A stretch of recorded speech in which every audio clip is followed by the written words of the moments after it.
మహాగణాధిపతే నమః. శ్రీ గురుభ్యో నమః. శ్రీమాత్రే నమః. వెల్కమ్ టు ఎడ్ భక్తి ఛానల్.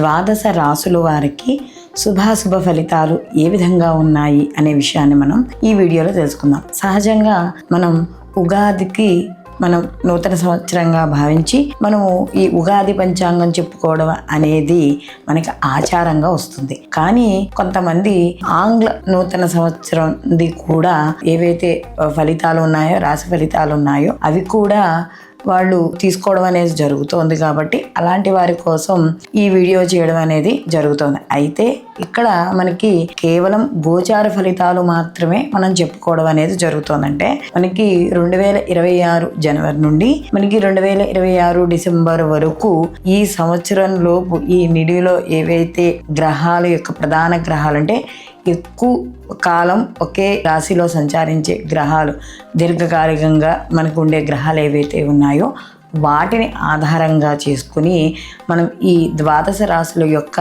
ఫలితాలు చెప్పడం అనేది జరుగుతుంది. అయితే దీంట్లో కూడా మనకి మాసానికి మారే గ్రహాలు, అలాగే 27 రోజులు ఇలా, లేకపోతే 2.5 రోజులు ఇలాగా మధ్యలో మారే గ్రహాలు ఉంటాయి.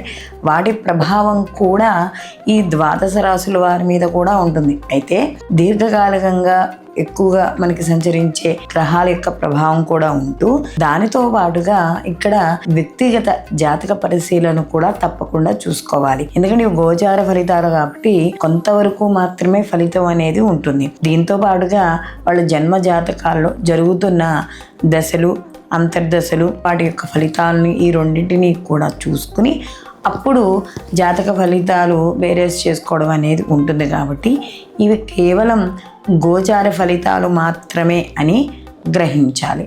కర్కాటక రాశి వారికి ఈ సంవత్సరం కానీ వీళ్ళకి అంటే 2026లో శుభాశుభ ఫలితాలు చూసుకునేటప్పుడు మనకి దీర్ఘకాలికంగా మనకి ఏవైతే గ్రహాలు సంచరించే గ్రహాలు ఉన్నాయో అవి కానీ చూసుకున్నప్పుడు రాహువు కానీ వీళ్ళకి చూసుకున్న అష్టమ స్థానంలోను, అలాగే వీళ్ళకి సంవత్సరాంతం వరకు కూడా డిసెంబర్ వరకు కూడా ఇంచుమించు ఉండి తర్వాత మనకి ఈ సప్తమంలోకి మార్పు చెందడం అనేది ఉంటుంది.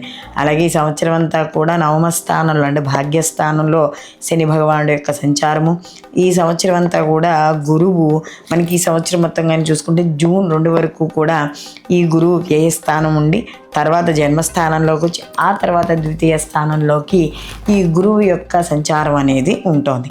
అయితే ఇక్కడ మనము ఈ గోచార ఫలితాల్లో చూసుకున్నప్పుడు గురువు వీళ్ళకి ఎప్పుడైతే వ్యయ స్థానంలో ఉన్నా కూడా అర్ధశుభుడుగా ఉంటాడు. అంటే ప్రథమార్థం అంతా కూడా వీళ్ళకి గురువు అర్ధశుభుడుగా ఉండి శుభ కార్యక్రమాలు ద్వారా అయ్యే ఖర్చులు, లేదా ఏదైనా తీర్థయాత్రలు, దైవ కార్యక్రమాలకు సంబంధించిన విషయాల్లో పాల్గొనడము, లేదా వాటికి ధనాన్ని వెచ్చించడము, వాటికి సంబంధించిన ఆలోచనలు, పనులు ఇలాంటివన్నీ కూడా చేయడం అనేది జరుగుతుంది. అర్ధశుభుడు కాబట్టి కొంత మేలు చేయడం అనేది కూడా జరుగుతుంది.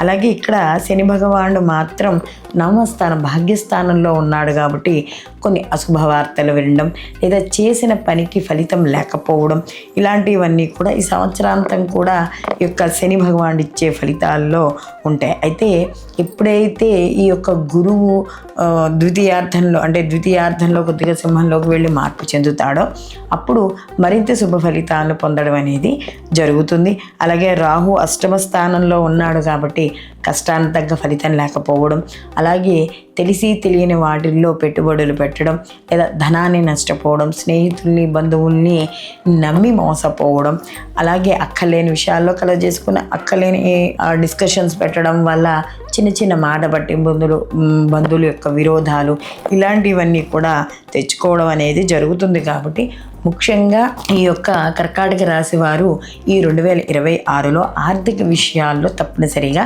జాగ్రత్తలు ఉండాలి. అందులో పెట్టుబడి విషయాల్లో జాగ్రత్త వహించుకుంటూ పెట్టేటప్పుడు కూడా ఎవరైనా అనుభవజ్ఞులకు సలహాలు తీసుకోవడం అనేది చాలా ముఖ్యము.